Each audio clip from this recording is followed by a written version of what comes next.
What is a product control strategy? Let's start out with strategy and leave product control for a moment. Strategy is defined as a plan of action designed to achieve a long-term or overall aim.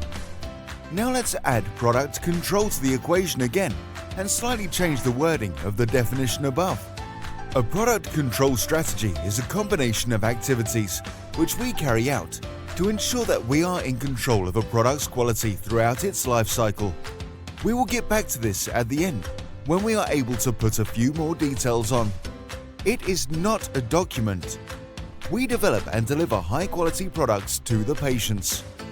This is not something we just say to satisfy the CSR accounts in the Novo Nordisk financial statements or look and sound good in the media.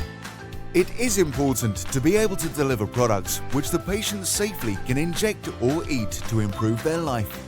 The product control strategy is crucial in this endeavor. It is our tool to keep the product in check from the point in time where it is only raw materials, a process and a recipe. It also helps us explain to the authorities that we do exactly as promised and justifies that the product we designed, got approved and finally manufactured is the same. So, how do we do this? Let's get back to the overview of the product control strategy.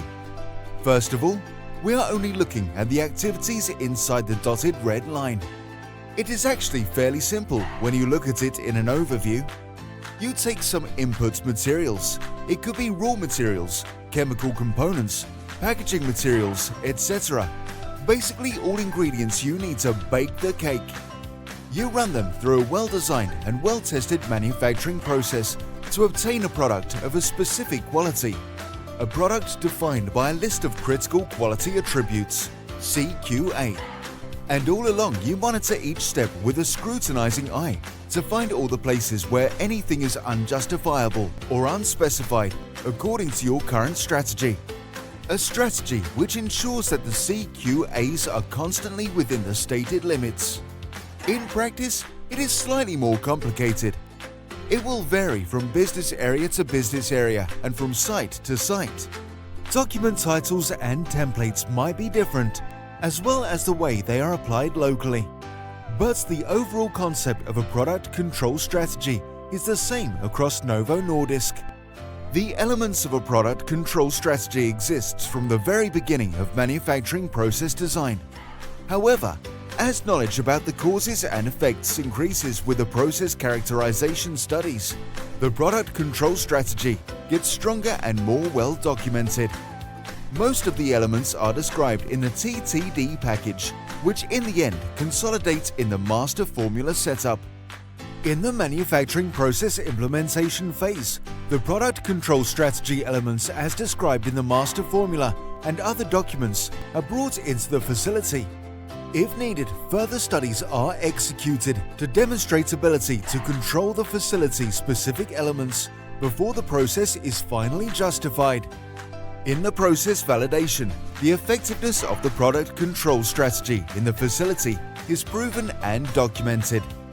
Once in commercial manufacturing, the facility will continuously monitor the effectiveness of the product control strategy.